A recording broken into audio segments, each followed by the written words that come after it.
Hello students, कैसे हैं आप सब लोग। I hope you all are well. Students, इस वीडियो में हम पढ़ने वाले हैं कैपिटल एक्सपेंडिचर और रेवेन्यू एक्सपेंडिचर के बीच के डिफरेंस को। कुछ पॉइंट्स हम इस वीडियो में डिस्कस करेंगे जिसके बेसिस पर हम जानेंगे कि कैपिटल एक्सपेंडिचर और रेवेन्यू एक्सपेंडिचर के बीच में क्या क्या डिफरेंसेस हैं। वीडियो को अंत तक देखिए ताकि आपको पूरा कॉन्सेप्ट क्लियर हो सके। स्टूडेंट्स, वीडियो में आगे बढ़ने से पहले हम आपको बता दें कि अभी तक अगर आपने चैनल को सब्सक्राइब नहीं किया है तो सब्सक्राइब कर लीजिए, क्योंकि आने वाले समय में हम 11th अकाउंटेंसी, बिजनेस स्टडीज़ और इकोनॉमिक्स के वीडियो अपनी चैनल पर अपलोड करने वाले हैं। तो चलिए शुरू करते हैं इस वीडियो को। जानते हैं कि पहला डिफरेंस क्या है कैपिटल एक्सपेंडिचर और रेवेन्यू एक्सपेंडिचर के बीच में। अगर हम यहाँ पर देखें तो कैपिटल एक्सपेंडिचर के थ्रू हम बिजनेस की अर्निंग कैपेसिटी को इंक्रीज कर सकते हैं, जबकि रेवेन्यू एक्सपेंडिचर के थ्रू हम बिजनेस की अर्निंग कैपेसिटी को इंक्रीज नहीं कर सकते हैं, केवल उसे मेंटेन कर सकते हैं। तो बिजनेस की अर्निंग कैपेसिटी को मेंटेन करने के लिए हमें रेवेन्यू एक्सपेंडिचर करने होते हैं और बिजनेस की अर्निंग कैपेसिटी को बढ़ाने के लिए हमें कैपिटल एक्सपेंडिचर करने होते हैं। चलिए दूसरे पॉइंट में डिस्कस करते हैं कि दूसरे पॉइंट में क्या लिखा हुआ है कि अगर आपको बिजनेस के अंदर फिक्स असेट एक्वायर करना है तो फिक्स असेट एक्वायर करने के लिए जो एक्सपेंडिचर होगा उसे हम कैपिटल एक्सपेंडिचर कहेंगे।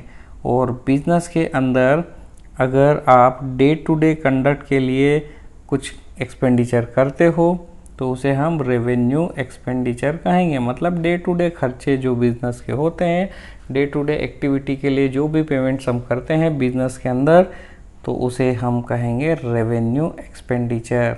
और फिक्स असेट को एक्वायर करने के लिए जो भी एक्सपेंडिचर होंगे उन्हें कैपिटल एक्सपेंडिचर कहा जाएगा। चलिए अब तीसरे पॉइंट की तरफ बढ़ते हैं। तीसरे पॉइंट में क्या लिखा हुआ है समझते हैं। तीसरा पॉइंट क्या कहता है।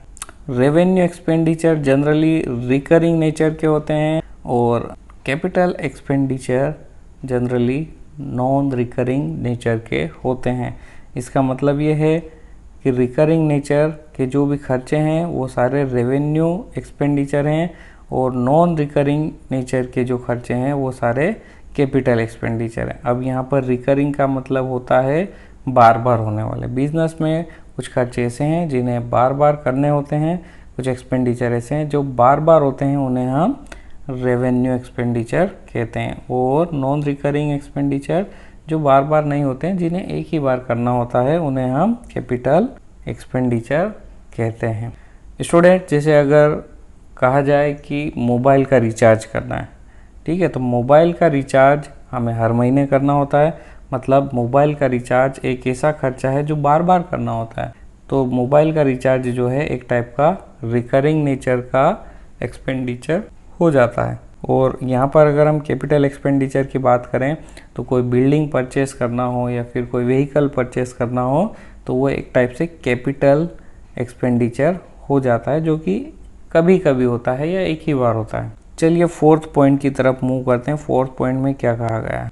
जो कैपिटल एक्सपेंडिचर होता है उसका बेनिफिट बिजनेस को एक अकाउंटिंग ईयर से ज़्यादा के समय के लिए मिलता है, जबकि रेवेन्यू नेचर के जो एक्सपेंडिचर होते हैं उनका बेनिफिट बिजनेस को नॉर्मली एक ही अकाउंटिंग ईयर के लिए मिलता है। तो काफ़ी सिंपल सा एक ये पॉइंट है जो हमने समझ लिया। चलिए अब अगले पॉइंट को समझते हैं। अगला पॉइंट क्या कह रहा है। कैपिटल एक्सपेंडिचर को हम बैलेंस शीट के अंदर रिकॉर्ड करेंगे, जबकि जो रेवेन्यू एक्सपेंडिचर है उन्हें हम ट्रांसफ़र करेंगे प्रॉफिट एंड लॉस अकाउंट में और ट्रेडिंग अकाउंट में।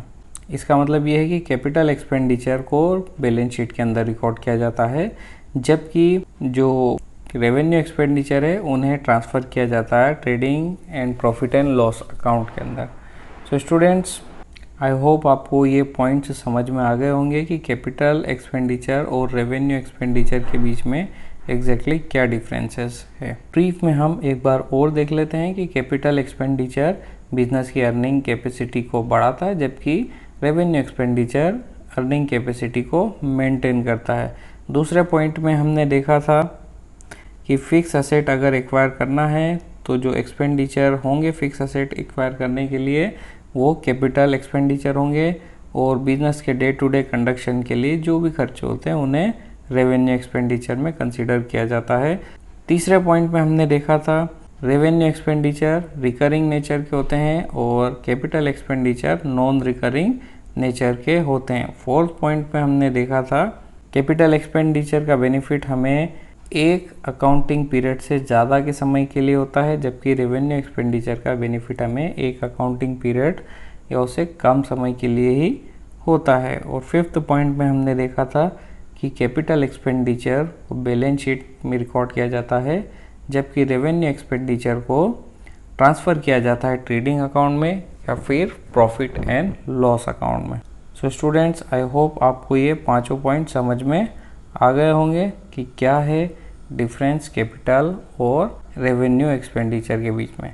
स्टूडेंट्स, आने वाले वीडियोस में हम कुछ और भी बातें जानेंगे एक्सपेंडिचर के बारे में, तो बने रहें हमारे चैनल के साथ। सब्सक्राइब कीजिए हमारे चैनल को ताकि आने वाले वीडियोस के नोटिफिकेशन आपको सबसे पहले मिल सकें। तो स्टूडेंट्स, इस वीडियो के लिए इतना ही। हम मिलते हैं आपसे अगले वीडियो में, तब तक के लिए जय हिंद, जय भारत।